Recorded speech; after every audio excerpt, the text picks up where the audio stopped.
Hi friends, Bengaluru ದಕ್ಷಿಣದಲ್ಲಿ ಕಣಕ್ಕೆ ಇಳಿದಿರೋ ಪ್ರಬಲ ಅಭ್ಯರ್ಥಿಗಳು ಯಾರು? ಕಾಂಗ್ರೆಸ್ನ ಸೌಮ್ಯ ರೆಡ್ಡಿ, ಬಿಜೆಪಿಯ ತೇಜಸ್ವಿ ಸೂರ್ಯ ಮತ್ತು ಕನ್ನಡ ಚಳವಳಿ ವಾಟಾಳ್ ಪಕ್ಷದ ವಾಟಾಳ್ ನಾಗರಾಜ್. ಈ ಮೂವರಲ್ಲಿ ಯಾರು ಬೆಸ್ಟ್? ಶಿಕ್ಷಣ, ಆಸ್ತಿಯಲ್ಲಿ ಯಾರು ಮುಂದಿದ್ದಾರೆ? ರಾಜಕೀಯ ಅನುಭವ ಯಾರಿಗೆ ಜಾಸ್ತಿ ಇದೆ?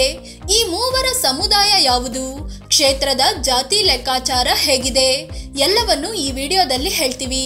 ಅದಕ್ಕೂ ಮುನ್ನ ನೀವಿನ್ನು ನಮ್ಮ ಚಾನಲ್ಗೆ ಸಬ್ಸ್ಕ್ರೈಬ್ ಆಗಿಲ್ಲ ಅಂದರೆ ಈ ಕೂಡಲೇ ಆಗಿ ಪಕ್ಕದ ಗಂಟೆ ಗುರುತಿನ ಮೇಲೆ ಕ್ಲಿಕ್ ಮಾಡಿ. ಜನನ ಮತ್ತು ಬಾಲ್ಯ. ಸೌಮ್ಯ ರೆಡ್ಡಿ 1983ರ ಮಾರ್ಚ್ 18ರಂದು ಬೆಂಗಳೂರಿನಲ್ಲಿ ಜನಿಸಿದ್ರು. ಅದೇ ರೀತಿ ತೇಜಸ್ವಿ ಸೂರ್ಯ 1990ರ ನವೆಂಬರ್ 16ರಂದು ಬೆಂಗಳೂರಿನಲ್ಲಿ ಜನಿಸಿದ್ರು. ಕನ್ನಡ ಹೋರಾಟಗಾರ ವಾಟಾಳ್ ನಾಗರಾಜ್ 1940ರ ಮೇ 29ರಂದು ಮೈಸೂರಿನ ಟಿ ನರಸೀಪುರದ ವಾಟಾಳ್ ಎಂಬಲ್ಲಿ ಜನಿಸಿದ್ರು.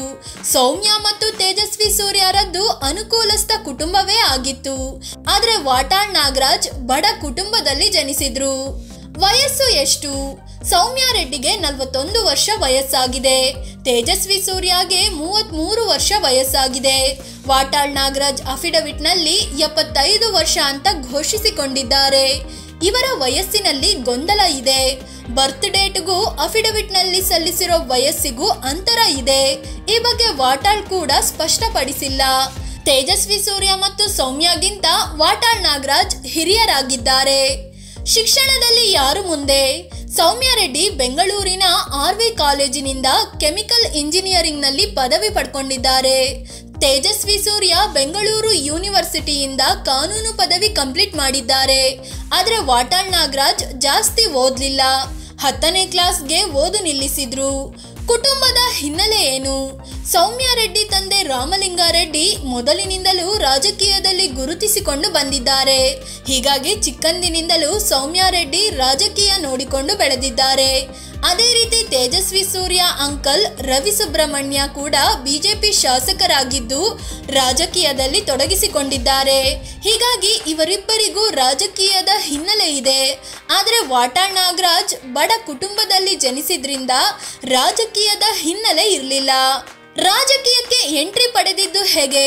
ಸೌಮ್ಯ ರೆಡ್ಡಿ ಪರಿಸರ ಪ್ರೇಮಿಯಾಗಿದ್ದು ಪ್ಲಾಸ್ಟಿಕ್ ಬಳಕೆ ವಿರುದ್ಧದ ಅಭಿಯಾನಗಳಲ್ಲಿ ಭಾಗಿಯಾಗಿದ್ರು. ನಂತರ ತಂದೆ ಪ್ರಭಾವದಿಂದ ಕಾಂಗ್ರೆಸ್ ಸೇರಿ ರಾಜಕೀಯಕ್ಕೆ ಎಂಟ್ರಿ ಕೊಟ್ರು. ಅದೇ ತೇಜಸ್ವಿ ಸೂರ್ಯ ಮೊದಲಿನಿಂದಲೂ RSSನಲ್ಲಿ ಗುರುತಿಸಿಕೊಂಡು ಬಂದಿದ್ರು.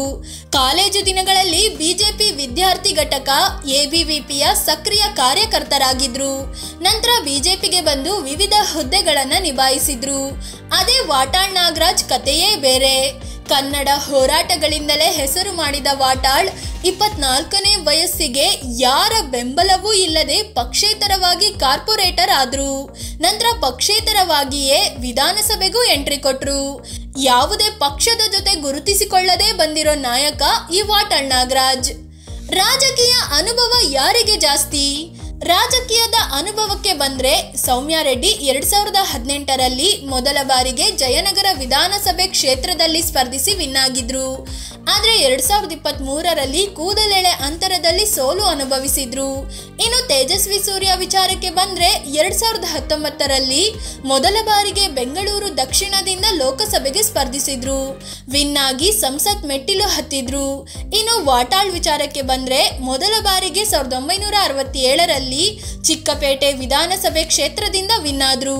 ಚಾಮರಾಜನಗರದಿಂದ 3 ಸಲ ಸೇರಿದಂತೆ ಒಟ್ಟು 5 ಸಲ ಶಾಸಕರಾಗಿ ವಿಧಾನಸಭೆಗೆ ಆಯ್ಕೆ ಆಗಿದ್ದಾರೆ. ಅದೇ ರೀತಿ ಹಲವಾರು ಸಲ ಸೋಲು ಕೂಡ ಅನುಭವಿಸಿದ್ದಾರೆ. ಇವರು ಶಾಸಕರಾಗಿದ್ದಾಗ ಒಂದೇ ಒಂದು ದಿನ ಅಧಿವೇಶನ ಮಿಸ್ ಮಾಡಲಿಲ್ಲ ಅನ್ನೋದು ವಿಶೇಷ. ಕುಟುಂಬ ಹೇಗಿದೆ ಗೊತ್ತಾ? ಸೌಮ್ಯ ರೆಡ್ಡಿ ಅಭಿಷೇಕ್ ರಾಜೆ ಅನ್ನೋರನ್ನ ಮದುವೆ ಆಗಿದ್ದು ಅವರು ಪೇಟಾ ಸಂಸ್ಥೆಯಲ್ಲಿ ಕೆಲಸ ಮಾಡ್ತಿದ್ದಾರೆ. ಅದೇ ರೀತಿ ತೇಜಸ್ವಿ ಸೂರ್ಯ ಇನ್ನೂ ಮದುವೆ ಆಗಿಲ್ಲ, ಏಕಾಂಗಿಯಾಗಿದ್ದಾರೆ. ಇನ್ನು ವಾಟಾಳ್ ನಾಗರಾಜ್ ಜ್ಞಾನಾಂಬಿಕೆ ಅನ್ನೋರನ್ನ ತುಂಬಾ ಪ್ರೀತಿಸಿ ಮದುವೆಯಾಗಿದ್ರು.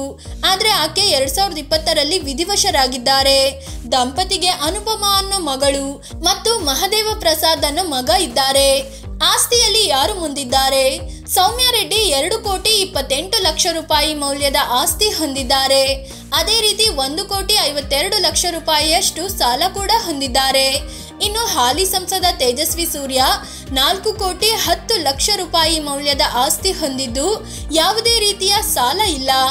ಇನ್ನು ವಾಟಾಳ್ ನಾಗರಾಜ್ 5,90,00,000 ರೂಪಾಯಿಯಷ್ಟು ಆಸ್ತಿ ಮಾಡಿದ್ದಾರೆ. ಯಾರು ಯಾವ ಪಕ್ಷ? ಸೌಮ್ಯ ರೆಡ್ಡಿ ಮೊದಲಿನಿಂದಲೂ ಕಾಂಗ್ರೆಸ್ನಲ್ಲೇ ಗುರುತಿಸಿಕೊಂಡು ಬಂದಿದ್ದಾರೆ. ಅದೇ ರೀತಿ ತೇಜಸ್ವಿ ಸೂರ್ಯ ಕೂಡ ಬಿಜೆಪಿಯ ಕಟ್ಟಾಳು ಆಗಿದ್ದಾರೆ. ಆದರೆ ವಾಟಾಳ್ ನಾಗರಾಜ್ ಯಾವುದೇ ಒಂದು ಪಕ್ಷಕ್ಕೆ ಸೀಮಿತವಾಗದೆ ಪಕ್ಷೇತರವಾಗಿಯೇ ಸ್ಪರ್ಧಿಸುತ್ತಾ ಬಂದಿದ್ದಾರೆ. ಇತ್ತೀಚೆಗೆ ಅವರದ್ದೇ ಆದ ಕನ್ನಡ ಚಳವಳಿ ವಾಟಾಳ್ ಪಕ್ಷ ಸ್ಥಾಪಿಸಿ ಅದರಿಂದ ಸ್ಪರ್ಧಿಸುತ್ತಿದ್ದಾರೆ. ಅವರ ಪಕ್ಷದ ಗುರುತು ಚಪ್ಪಲಿಯಾಗಿದೆ. ಅಂದಹಾಗೆ ವಾಟಾಳ್ ನಾಗರಾಜ್ 2019ರ ಲೋಕಸಭೆ ಚುನಾವಣೆಯಲ್ಲೂ ಬೆಂಗಳೂರು ದಕ್ಷಿಣ ಕ್ಷೇತ್ರದಿಂದ ಸ್ಪರ್ಧಿಸಿದ್ರು. ಆದರೆ ಜಸ್ಟ್ 2,510 ಮತಗಳನ್ನು ಪಡ್ಕೊಂಡಿದ್ರು. ಮೂವರ ಸಮುದಾಯ ಯಾವುದು? ಸೌಮ್ಯ ರೆಡ್ಡಿ ರೆಡ್ಡಿ ಸಮುದಾಯಕ್ಕೆ ಸೇರಿದ ನಾಯಕಿಯಾಗಿದ್ದಾರೆ. ತೇಜಸ್ವಿ ಸೂರ್ಯ ಬ್ರಾಹ್ಮಣ ಸಮುದಾಯಕ್ಕೆ ಸೇರಿದವರಾಗಿದ್ದಾರೆ. ಅದೇ ರೀತಿ ವಾಟಾಳ್ ನಾಗರಾಜ್ ಲಿಂಗಾಯತ ಸಮುದಾಯಕ್ಕೆ ಸೇರಿದ ನಾಯಕರಾಗಿದ್ದಾರೆ. ಕ್ಷೇತ್ರದ ಮತ ಲೆಕ್ಕಾಚಾರ ಹೇಗಿದೆ? ಬೆಂಗಳೂರು ದಕ್ಷಿಣದಲ್ಲಿ SC/ST ಸಮುದಾಯ ಪ್ರಬಲವಾಗಿದ್ದು 6 ಲಕ್ಷ ಮತದಾರರು ಇದ್ದಾರೆ. ಇನ್ನುಳಿದಂತೆ ಒಕ್ಕಲಿಗರು 5 ಲಕ್ಷದಷ್ಟಿದ್ದು ಬ್ರಾಹ್ಮಣರು 3.5 ಲಕ್ಷದಷ್ಟಿದ್ದಾರೆ. ಇನ್ನುಳಿದಂತೆ ಮುಸ್ಲಿಮರು 3 ಲಕ್ಷ, ಕ್ರಿಶ್ಚಿಯನ್ 2 ಲಕ್ಷ ಮತ್ತು ಇತರೆ ಸಮುದಾಯದವರು 2 ಲಕ್ಷದಷ್ಟಿದ್ದಾರೆ. ಫ್ರೆಂಡ್ಸ್, ಬೆಂಗಳೂರು ದಕ್ಷಿಣದಲ್ಲಿ ಈ ಸಲ ಸ್ಪರ್ಧೆಗೆ ಇಳಿದಿರೋ ಮೂವರಲ್ಲಿ ವಾಟಾಳ್ ನಾಗರಾಜ್ ಶಿಕ್ಷಣ ಒಂದು ಬಿಟ್ಟು ಎಲ್ಲದರಲ್ಲೂ ಮುಂದಿದ್ದಾರೆ. ಸಾವಿರಾರು ಹೋರಾಟಗಳಲ್ಲಿ ಭಾಗಿಯಾಗಿದ್ದಾರೆ. ಆದರೂ ಕಾಂಗ್ರೆಸ್ನ ಸೌಮ್ಯ ರೆಡ್ಡಿ ಮತ್ತು ಬಿಜೆಪಿಯ ತೇಜಸ್ವಿ ಸೂರ್ಯ ನಡುವೆ ಪ್ರಬಲ ಪೈಪೋಟಿ ನಡೆಯಲಿದೆ. ಈ ಬಗ್ಗೆ ನಿಮಗೇನು ಅನ್ಸುತ್ತೆ? ಈ ಮೂವರಲ್ಲಿ ಯಾರು ಬೆಸ್ಟ್? ಯಾರು ಗೆಲ್ಲಬೇಕು? ಕಾಮೆಂಟ್ ಮಾಡಿ ನಿಮ್ಮ ಅಭಿಪ್ರಾಯ ಹೇಳಿ. ಅದೇ ರೀತಿ ನೀವಿನ್ನು ನಮ್ಮ ಚಾನಲ್ಗೆ ಸಬ್ಸ್ಕ್ರೈಬ್ ಆಗಿಲ್ಲ ಅಂದರೆ ಈ ಕೂಡಲೇ ಆಗಿ ಪಕ್ಕದ ಗಂಟೆ ಗುರುತಿನ ಮೇಲೆ ಕ್ಲಿಕ್ ಮಾಡಿ. ಧನ್ಯವಾದ.